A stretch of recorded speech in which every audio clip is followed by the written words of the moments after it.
Okay, so today in my comedy slot number 2, basically, I've been alternating days with all kinds of different series that I'm watching for the first time. So my main series is Sopranos, then the alternate day I do a variety of things, one of 4 things. So comedy slot number 1 is, this is comedy slot number 1. I think I just said 2, but comedy slot 1 is I watch until a series fails to make me laugh for an entire episode. Then then when it fails, then I move on to the next one. So then the next slot is horror slot number 1, where I watch a horror series until an episode fails to make me scared. Then I go back. Slot number 3 is comedy number 2, which is where I'm going to laugh more during my format explanation than anything else, because of how crazy these are, or just how specific and random they are. So comedy slot number 2 is basically I watch until I laugh, period, and then I stop, right? And then number 4 is horror slot number 2. I watch until I get scared, period, right? So this is comedy slot number 1, but we had done comedy slot number 2 with actually the same series, or whatever. It's fitting. So I had done Curb Your Enthusiasm, the show or the movie or whatever, like the 1999 Larry David Curb Your Enthusiasm. That's like a one-off introduction, I guess, to this, not the actual TV show itself. So that one I got almost to the end and I didn't even remotely come close to laughing. And then this guy's telling a joke in the car, or some story about some girl like named Molly or something who had sex with 3 guys until they died, and this one guy's heart exploded. It's just the way he's saying that. So I doubt very many people found that scene funny. It's almost like dark humor, but it was just so unexpected and random, and the glee with which he said it kind of cracked me up. So that's when I actually just stopped watching. It doesn't mean like I'll stop watching at that episode, even if it was an episodic series. It means I'll stop watching, period, at that moment. So there was still like 10 minutes left or some amount of time left, and I just stopped there. So now we're going to watch the Curb Your Enthusiasm series, but in the other comedy slot, right, it just sort of feels fitting to do these back to back. So now we're going to watch this until an entire episode fails to make me laugh. So the other series I did before with this was The Big Bang Theory, watching that for the first time. And of course, I've never seen this before either. But we're going to, we watched that and episode 2 failed to make me laugh, even though I did like Sheldon and he got the laugh in episode 1. So now here, again, that Larry David Curb Your Enthusiasm wasn't funny at all. And so I was almost thinking, it's going to fail to make me laugh for the whole thing, which in that case has no penalty, because then I guess there was no follow-up except for this series, but these are 2 separate things. That was just like not even a series, that was like a movie almost, if you want to consider that, it seemed like, right? Like just a special where they just introduce what this is all about and stuff. But no, it wasn't funny at all. It wasn't really bad, but it was more like documentary style, whatever. But effectively, he caught me off guard with that moment at the end with a laugh. So now we're going to watch this, season 1, episode 1. And again, if I don't laugh during this episode, then it's over. Otherwise, if we do laugh at least once genuinely, it has to be like an audible, genuine, uncontrollable laugh. It's not even like I'm trying not to laugh, but generally, again, people always consider me to be sort of desensitized, and I don't find scary stuff scary. I don't find funny stuff funny, typically. And so you're able to do it in such a way that you're not actually able to, it's pretty likely that I won't laugh anyway, just naturally, right? Again, it doesn't mean I don't enjoy it. If I had watched Seinfeld like this, for example, that's one of the few series I've seen all the way through, I probably wouldn't have laughed in the first episode, so I would have stopped watching it on that basis, but it's still, a series that I like and respect, and it can be enjoyable. So it doesn't mean even that it's bad, it's just an interesting way to kind of watch stuff for the first time since I've seen so few series. I keep adding in these different formats. And so even The Sopranos, I started saying, there is no format, I'm just going to watch it. But I said if it gets 3 F-letter grades, which by episode 12 we're on now, it's gotten 1 so far. If it gets 3 F-letter grade episodes, then I'll stop watching. Or if Tony, the main character, within my character point system, if he gets to a -10, I'll also stop watching. So he's been hovering at a -2, -3, right, for all his clown behavior, and he's not really that impressive of a character. But I didn't know that going in either. But like, I hold characters to high standards, and I do this whole grading system. When they do something really impressive or really stupid, impressively stupid, I give them either a plus or minus, and then I tally it up at the end and just kind of, see which character's doing better than which. And it's kind of a fun way to go about it. I think I did that in Until Dawn when I was doing a playthrough of that, maybe, or it's the kind of thing that would at least be suited for that. Or what are some other notable, like Danganronpa, like a story game. So yeah, we're going to go ahead and watch the season 1, episode 1, and we just have to, again, we have to laugh once. It has to be audible. I gave you some examples here, laughing in my own format, but that doesn't count towards it. But basically, one audible, genuine, I'll be honest about it, like how I was honest in episode 1 of Big Bang Theory, or even this Curb Your Enthusiasm, the prequel, I guess we can call it. And so I'm going to be honest about it, but I'm also not trying not to laugh. I'm just, it has to be genuine, natural. And so now we'll start in, they play a stupid ad at the beginning. And not only do they play a stupid ad at the beginning, but every time you go back to 0 on the timestamp just to start it from there, it also plays an ad. So I have to go by the skip ad function here. That's really stupid, even though I'm paying for ad-free HBO Max. So this is the HBO Max version. In case there's some other version that you're watching on, then you'll have to figure out the timestamp, account for the HBO thing at the beginning. I don't fucking know how that works. And that was like an HBO special, basically the other one. At the time, right? 1999, this is 2000. And there's something weird with the seasons because there's 12 seasons, but it also says like a new episode just came out. So that means like that basically that basically means that it's 12 seasons, but it started in 2000. So what's the deal? They're like having a season every other year, or they must have had a hiatus in the middle and then brought it back. So obviously there's not a season every year, even though it's current and new, apparently, some of the episodes, even though there's only 12 and it came out in 2000. So there's some sort of Seinfeld level stand-up comedy routine you could make about that. What's the deal with Curb Your Enthusiasm? It has 12 seasons, but it just came out the other day, a new episode, even though it's been out since 2000. So what's the deal? Are they doing it every other year, like a bi-year series? What's the deal with that? So we're going to start. I got to get off of the laughter mood, though. I'm kind of laughing like crazy at my own stupid formats and just the weird stuff that I do. But basically, in the comedy slot so far, let's just recap. I've done the Big Bang Theory, which lasted 2 episodes. Then in the other slot, I watched, obviously, Curb Your Enthusiasm 1, version 1, and that lasted almost till the end of the episode, or the movie, whatever you want to call it. And so that lasted almost till the end, but it did get me before the end, so that's almost the opposite of this. Then for the horror, I watched the first episode of Lovecraft Country, and that failed to scare me, so I stopped watching after the first episode, but I watched the entire thing. I guess you would have to in that case, you wouldn't know, right, whether it's going to fail to scare you or not, or make you laugh. And then the second horror series, I actually didn't do it. I tried to do 30 coins, but then I couldn't. So then I actually watched the movie, The Witch. I'll watch The Witch until it scares me, and I didn't get scared, so then I just watched the whole thing. And so now we'll start in 3, 2, 1. And it didn't actually work. What the fuck, man? So it starts with the max thing, and then when I go to skip, okay, we're starting in 3, 2, 1. Okay, there we go. So HBO Max logo here. I always say HBO Max, even though it's just HBO Entertainment. HBO presents. And we get the music, which is obviously iconic. You see those in all these joke meme videos, like where whatever, curb your insert word here, and then whatever. So maybe that's how every episode ends, like...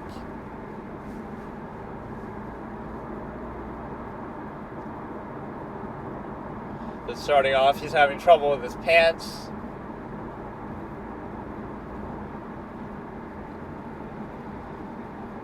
Is that just material, or are you happy to see me?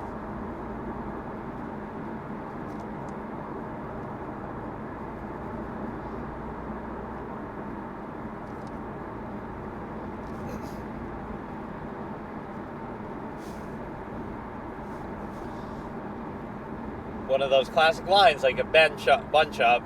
Keep saying it over and over because you think it sounds funny.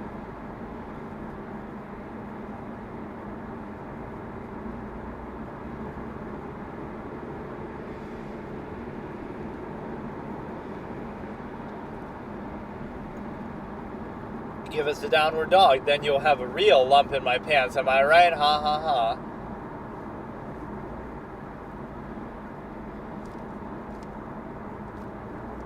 I wonder what Dustin Hoffman movie they're talking about. 1999.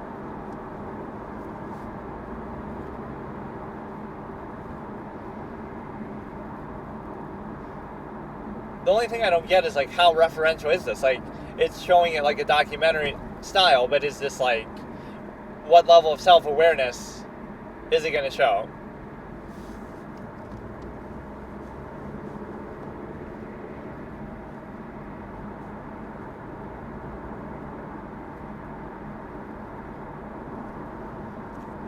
His girlfriend's pretty hot, or wife or whatever. She's much younger than him, I think.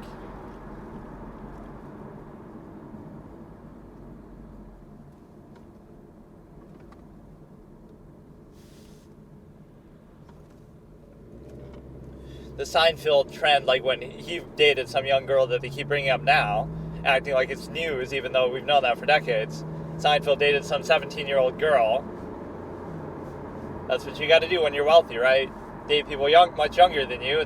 Otherwise it'd be a waste.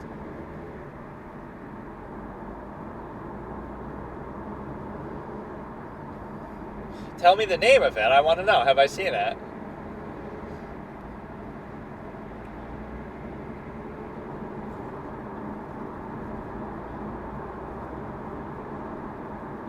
So they're overusing this music already. The second time they played it. Just to remind us we're watching Curb Your Enthusiasm.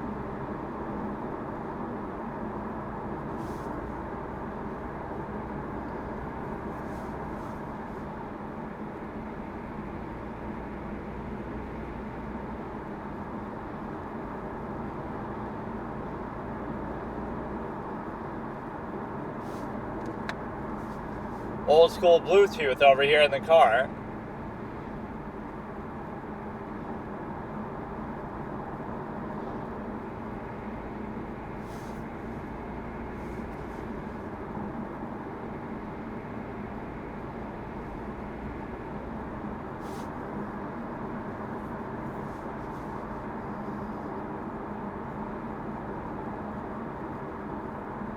Hitler could be somebody's actual name. No, he's come back to life and it's the real thing and we're doing some satanic rituals with him. Well, like Hitler is a name. Adolf Hitler is the president of Namibia or somewhere, right? Like that meme. Curb your Hitler, and they show the old one and then they replace him with the new one. He's like this guy in Africa who's like a leader.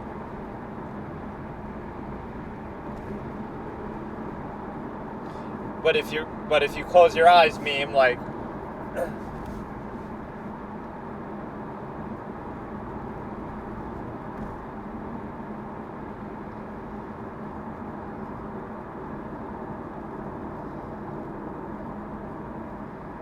or she'll see the lump, that would be a good follow-up. She'll see the lump and think, oh, you're looking at my breast, that's why you have the lump in your pants.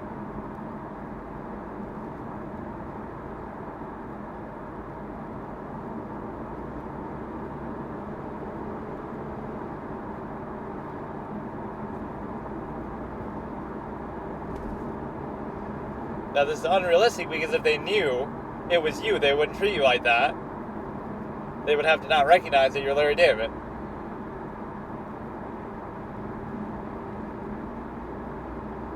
So who did he go with? Is this the date of the other guy he's meeting, or I don't get it.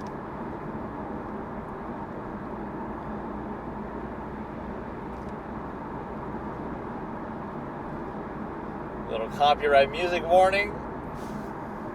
Of course, I'm not playing it. I'm just saying if I actually show the thing like a degenerate.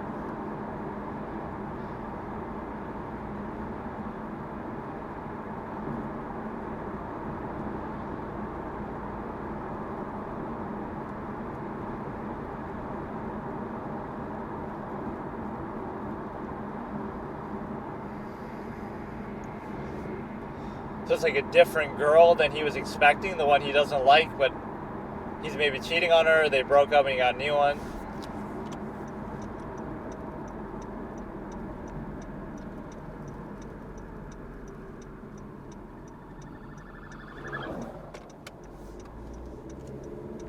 This is like a running trope for me. There's always a cop when I'm doing these reactions somewhere, so I feel weird.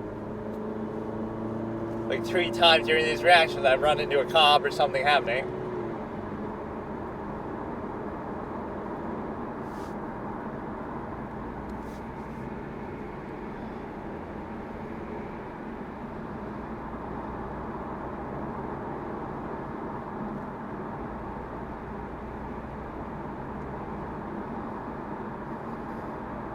That almost got a laugh out of me, but somewhere between 2 and 20 hours, the way he just said it. So that was like almost a reflex laugh, but I didn't actually laugh. It's just, you can kind of sense it.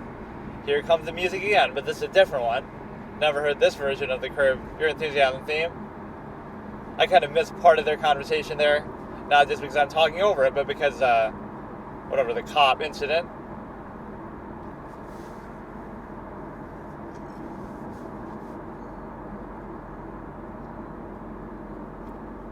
Maybe it's your pants that did it.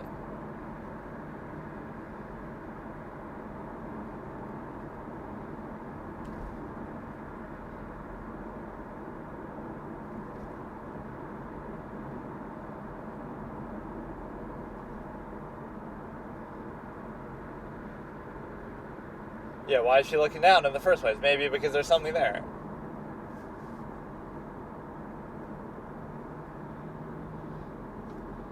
Yeah, how many times did Elaine probably do that with Jerry when they're hanging out like friends, right? It happens.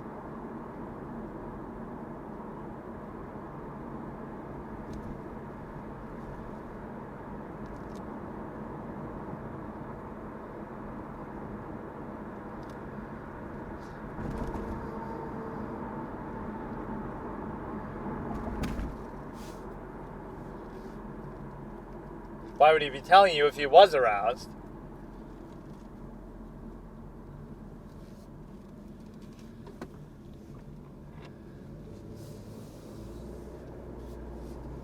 Well, when you're looking up close and talking about it, it's easy to tell. Not when you're at a movie theater in the fucking dark. See, I like insert myself like I'm a character, so I'm not talking over, I'm talking with.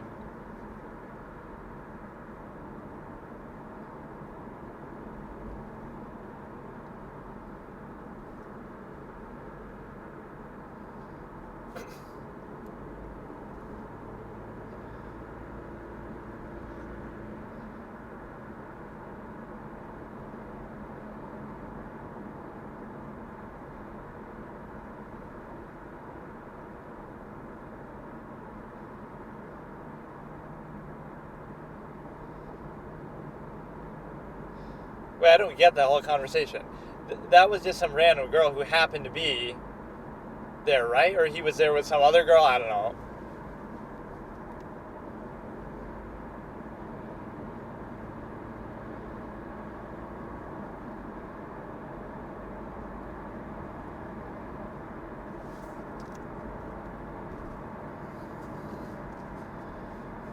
Yeah, your wife's giving me a bulge in my pants, a bunch up, whatever he was saying was the term, bunch up.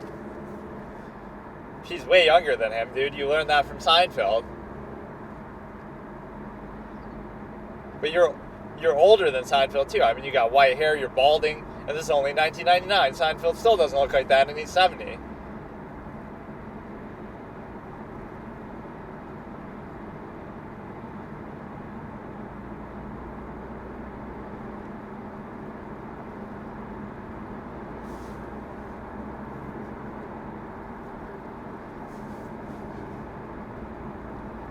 Oh, I didn't know he was calling her Hitler. I thought he just keeps making a joke about Hitler.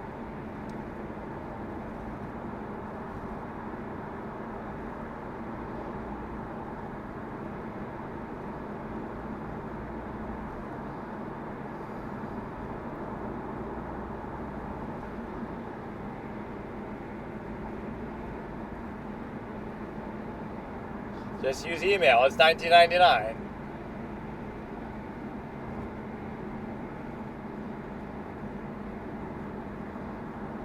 There's almost too much talking in this. The point is for me to talk a lot. So I don't care if I talk over it. Complain.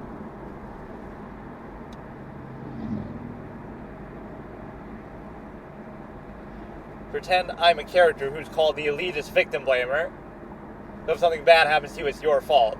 You shouldn't have worn that pants with a bulge. Kathy Griffin sucks, too. Doesn't she play that character in Seinfeld who was considered not funny as a comedian, and Seinfeld says something mean to her?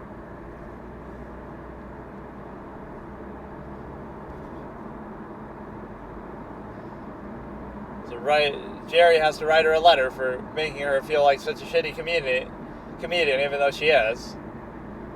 That's a challenge I would never do. Watch Kathy Griffin until I laugh. In other words, forever.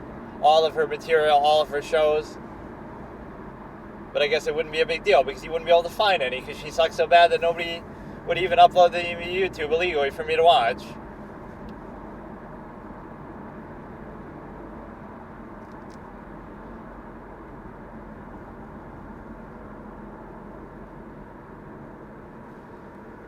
Not because of the time you said about Hitler, but because of the gay Jew cousin thing.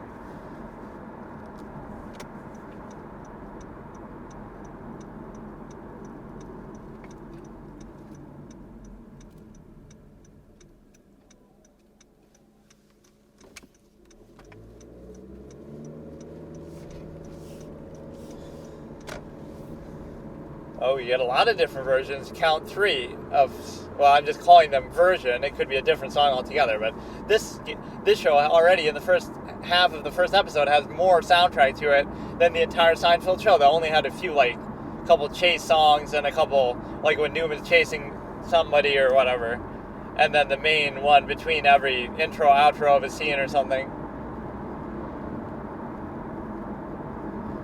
Sour grapes we get in the background. Yeah, there's way too much fucking talking. Holy shit.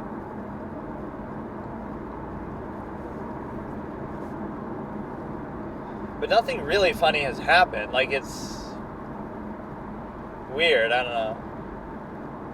It's not like one of those series that's trying to be super funny either. What I like about this over Seinfeld is there's no laugh track. I hate laugh tracks. And I certainly won't provide one. Because I can only laugh once.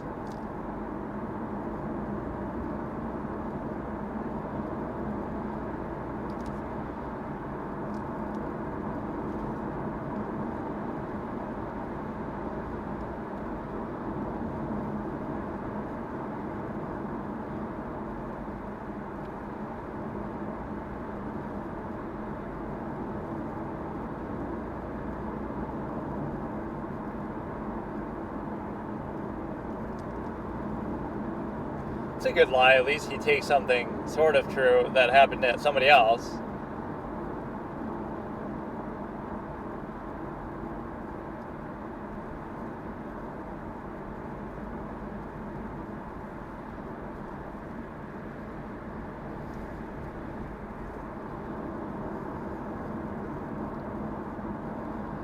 Both of those women could have thought you had a bulge, too. She said,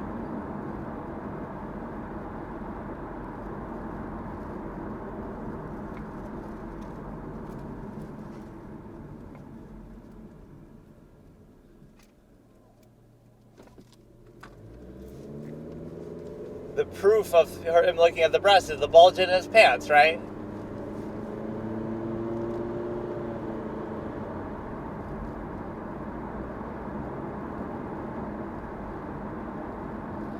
They're real and they're spectacular. We'll keep referencing Seinfeld lines over here. Imagine if the actress's breasts were really fake, though, even there. So it works for the sake of the story. For the fake of the story. Yeah, we get the 7 languages thing, dude. You don't have to keep saying it. That is impressive, though. I only speak 1.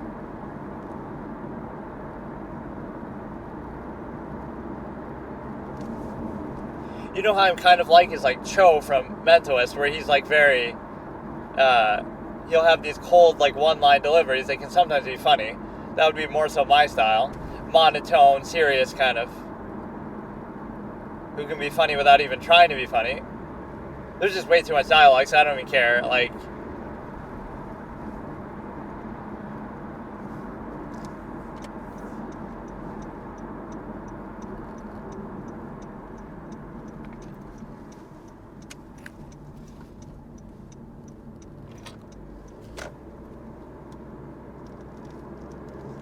Yeah, just cancel the fucking dinner.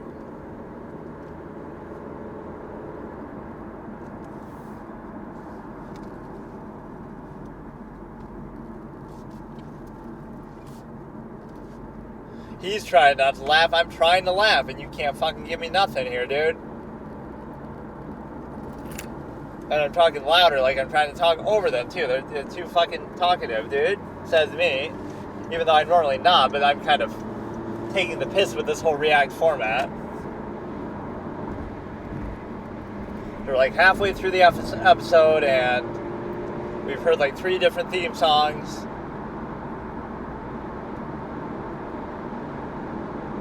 He's got to apologize to a lot of people. The girlfriend, the parents.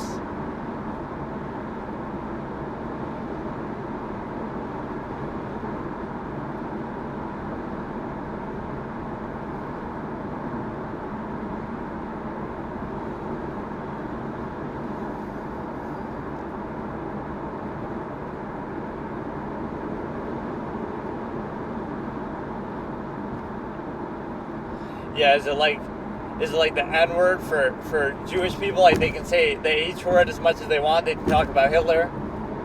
He did bad things to us, so we can say it as much as we want. Just like the N-word. Turned into some sort of badge of coolness, even though if it's so bad, you should never say it. Either. Like nobody should say it. But no, we're cool, so we can say it and nobody else can say it.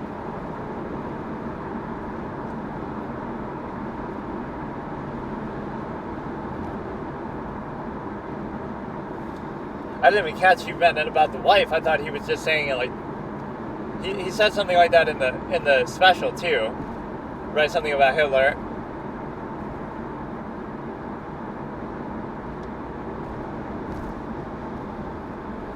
Or he just said it, done with the Hitler stuff. But you just said, in saying that he's done, he said it again.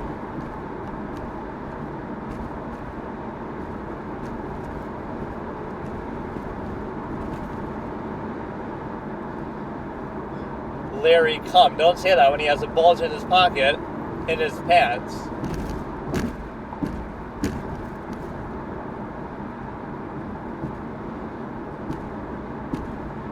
Is that a bun job, or are you just happy to see me? Somebody should have said it. The wife should say it, since she already knows. Referential. It's really not funny, but it's, moderately interesting. But no, it's supposed to be like him in the life of George, because apparently George is heavily based on Larry David, but who he's actually based on is Woody Allen. They copied all his mannerisms, the way he talks, especially at the beginning of the show. So they owe him a royalty, Woody Allen for George.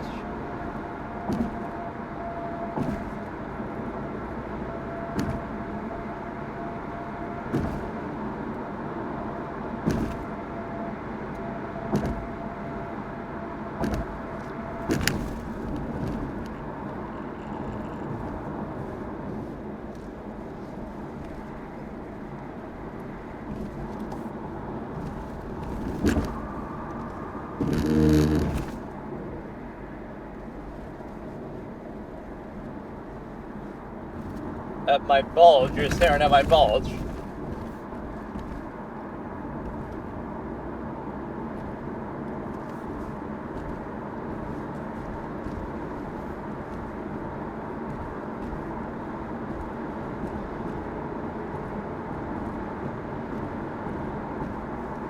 That's why it gives you credibility, because you brought it up before. Then why were you rubbing his arm?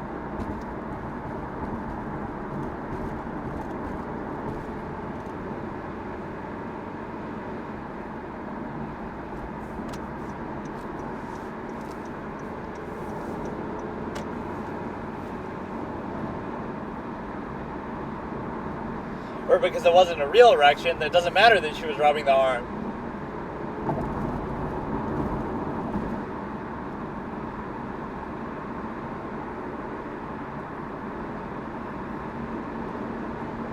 And it would have happened just because he's old. It doesn't happen. He can't get it up like he used to.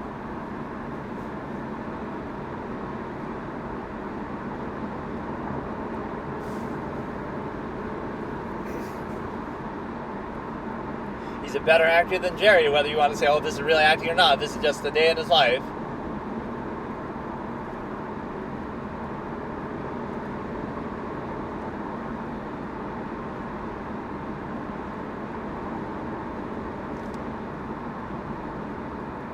it wouldn't have been a big deal, but you didn't have to say anything about it. Just let it go. Like, it happens.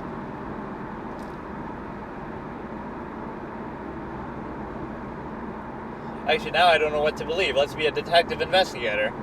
I was almost fooled by the pants. I don't think... But she was pretty convincing. But see, the pants give him a good alibi, so that's why he wore those pants on purpose, so that if at any point he ever gets an erection, he can just blame it on the pants that he established ahead of time. But that's a good deductive sort of thing. It gives you credibility because he brought it up before anything even happened.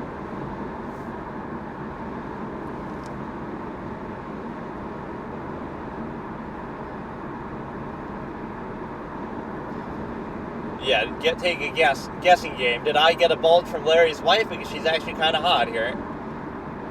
She's much younger than him, surely. She's like way younger.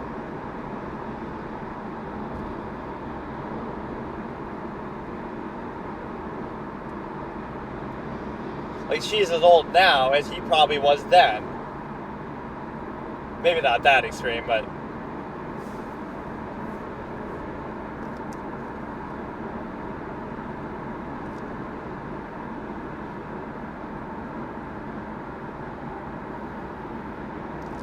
Oh, his parents are just bitches who always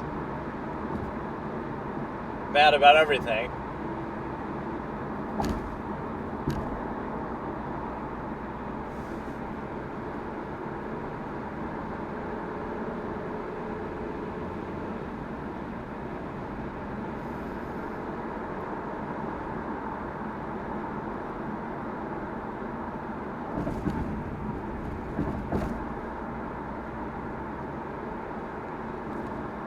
Just bring some chairs over.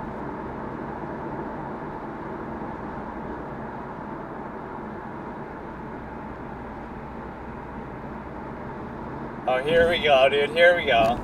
Restaurant technicalities. Let's just bring two people off the street and pretend. This might be something that actually technically would happen, but it just makes you look bad as a restaurant.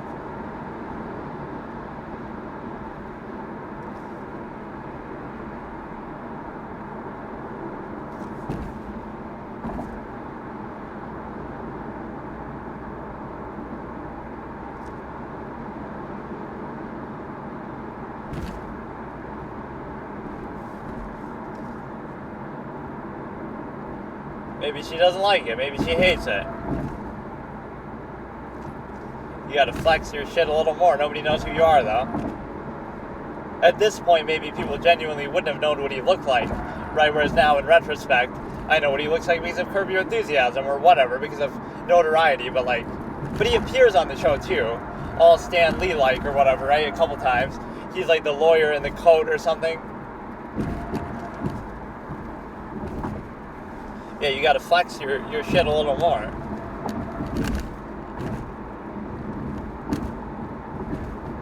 I got something you can eat over here, and it's not just a bulge in my fabric. Ha ha ha.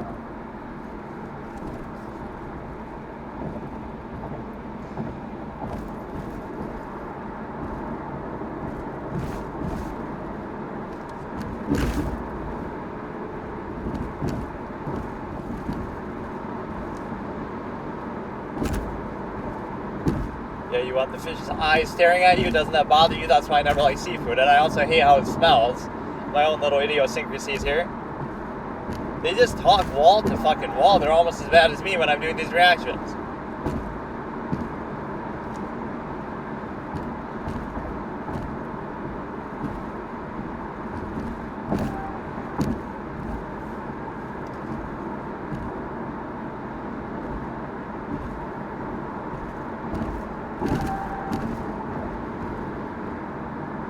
Arrive safely you will. I just read on some little highway sign. Maybe you can dox and find out where I am at that exact time based on this, but you don't know what time it is right now. But like, what is this? Like a Yoda fucking wrote the thing? Arrive safely you will. I don't know what the whole rest of the message was. That was just like the last part of it. Arrive safely you will. Slow down you must.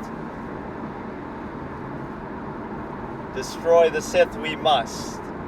arrive safely we will once we killed all the Sith, all 2 of them that destroy our whole Jedi Order. Look, it's not funny. It's not a bad show. It has some interesting elements. It's not funny. It's not, I don't know if he's even trying to be funny.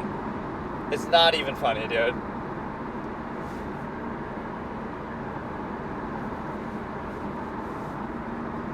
Give us the punchline at the end that makes you play the theme, right? It's like an irony thing, right? Like, curb your insert something here. Like, I've never hit a woman, and then it shows a montage of them hitting the woman with the music playing. I don't know why I thought of that. Curb your anti-Semitism, and he says Hitler or whatever. Yeah, you're trying to get a laugh, and there's 2 minutes left, and you're showing me Kathy Griffin, dude? What an ultimate fail moment. You could almost laugh at how ironic that is. Here's the quirky music, which I didn't even get what the joke was supposed to be. Maybe I'll watch that part again. That he got a bulge in his pocket over that too. But like that's always like the punchline sort of moment. Let me rewatch the ending. Look, dude, this is a hard series to do. I didn't realize it'd be this much fucking talking. There's no laugh track to even interrupt it. Okay, we're at the fish frenzy part again. But it failed, so we're going to stop watching. People would blame the fact that I'm talking over it, but I'm still listening. I'm still listening and paying attention, although I missed that last part. I'll give it another chance, the ending.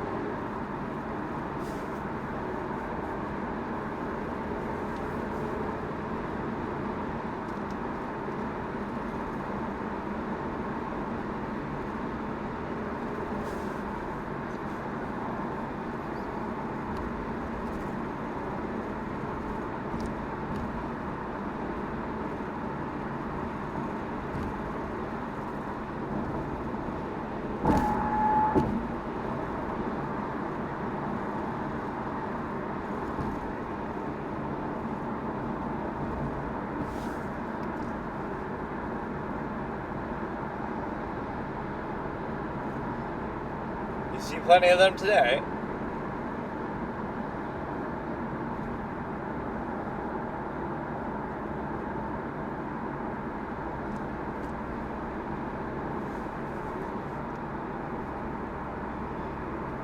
I don't think you're worried about Chi being in a restaurant like this, though.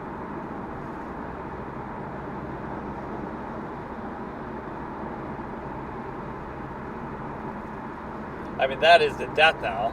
That gets my comedy bulge really flat, right? Really flattens my laughter bulge, metaphorically. If I had a laughter erection, it would go down as soon as I see her.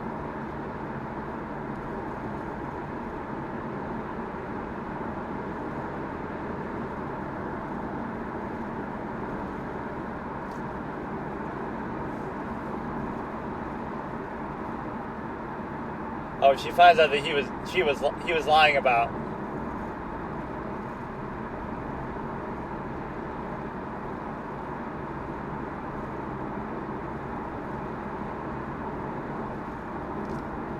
What are the chances of that? Curb your Kathy Griffin lie.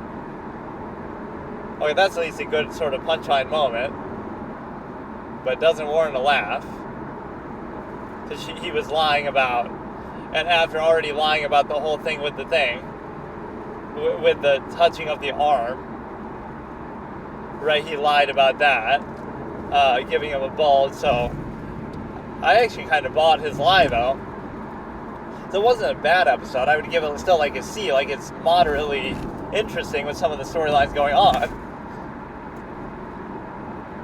So we get to see the original Curb Your Enthusiasm, curb your, meme, basically. Cheryl Hines is Larry David. But what does that mean? Or Cheryl David. What does that mean? Like, why wouldn't it be his real wife then? Or is maybe she's hotter than the real wife? Is he getting a bulge from the fake wife, who's playing the wife, who's not actually his real wife? I'm so confused by that. Why does it say Cheryl Hines as Cheryl David? Like, why is it somebody else? Why is it? What the fuck does that mean? What the fuck does that mean? Like, if he's not, why would somebody else play his wife? And why would her name actually be Cheryl? or they're just using her original name, but then why not say Cheryl David as Cheryl David? Or they're trying to be all cheeky and clever, like, oh, use what, I don't fucking know. But no, it wasn't bad. Don't think that I hate it, but it's just like, and I talked over, it's a tough sort of series to watch too. But no, it fails on episode 1 again. It's one of those weird things like The Office or like 30 Rock, right? Which I've never even really seen, but they're not really trying to be funny in the same way. And I don't think any of those have laugh tracks necessarily. That's one thing I definitely appreciate it as. Kathy Griffin and guest starring Richard Lewis, Kathy Griffin. Somebody is Richard's girlfriend. I'm not going to know who a lot of these other people are if they're also celebrities, but I mean, hey, he would have celebrity friends because he's a celebrity. Are we going to get to see Jerry? They name drop. The wife is name dropping for you now. That's relationship goals, right? Have your wife name drop the fact that you wrote Seinfeld when you're too much of a pussy to do it, or you don't want to do it.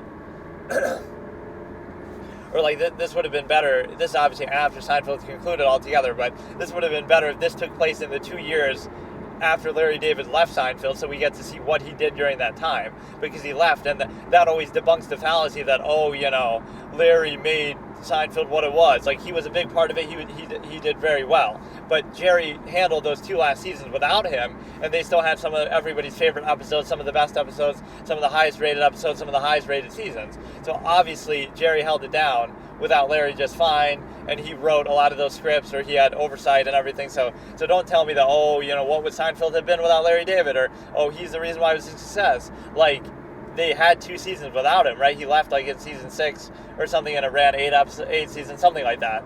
Maybe I have my facts a little off, but he definitely was not there for like the last 2 seasons, and they did just fine without him. So don't tell me anything like that.